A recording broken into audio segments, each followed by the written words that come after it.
ಮನೆಯ ಹಿರಿಯರ ವಿಚಾರ ಬಂದಾಗ ಮಾತುಗಳು ಚಿನ್ನವನ್ನು ಅಳೆದು ತೂಗುವಷ್ಟು ಜಾಗರೂಕತೆಯಿಂದ ತೂಗಿ ಮಾತನಾಡಬೇಕು.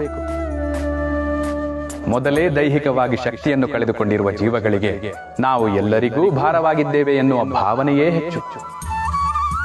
ಅಂತಹ ಸಂದರ್ಭದಲ್ಲಿ ಅವರ ಆತ್ಮವಿಶ್ವಾಸವನ್ನು ಹೆಚ್ಚಿಸುವ ಕೆಲಸವಾಗಬೇಕೇ ಹೊರತು ಆತ್ಮಗೌರವವನ್ನು ಕುಂದಿಸುವ ಕೆಲಸವಾಗಬಾರದು.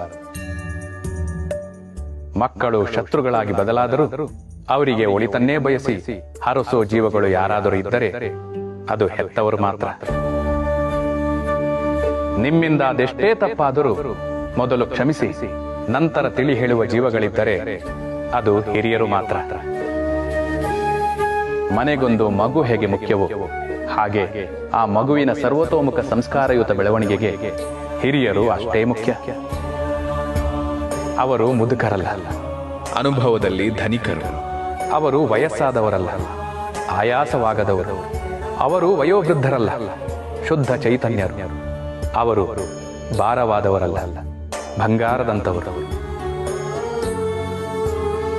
ಮನೆಯ ಮೂಲೆಯಲ್ಲ ಅವರು, ಮನೆಯ ಮೂಲವೇ ಅವರು. ಹಿರಿಯರಿಲ್ಲದ ಮನೆ ಗರಿಗಳಿಲ್ಲದ ಕಲ್ಪವೃಕ್ಷವಿದ್ದಂತೆ. ಹೆತ್ತವರಿಲ್ಲದ ಜೀವನ ರೆಂಬೆ ಕೊಂಬೆಗಳಿಲ್ಲದ ವಟವೃಕ್ಷವಿದ್ದಂತೆ. ಭೂಮಿಯ ಮೇಲೆ ಮಕ್ಕಳಿಡುವ 2 ಹೆಜ್ಜೆಯ ಜಾಗ ತಂದೆ ತಾಯಿಯರ ತ್ಯಾಗ. ಹೊಟ್ಟಿನಿಂದ ಸಾವಿನವರೆಗೂ, ಗರ್ಭದಿಂದ ಮಸಣದವರೆಗೂ, ತೊಟ್ಟಲಿನಿಂದ ಚಟ್ಟದವರೆಗೂ ನೀವಾಡೋ ಮಾತು, ನಿಮ್ಮ ನೋಟ, ನಿಮ್ಮ ಉಸಿರು, ನಿಮ್ಮ ರಕ್ತದ ಪ್ರತಿ ಕಣಕಣವು ನಿಮ್ಮ ಹೆತ್ತವರು ನಿಮಗೆ ನೀಡಿರುವ ಭಿಕ್ಷೆ.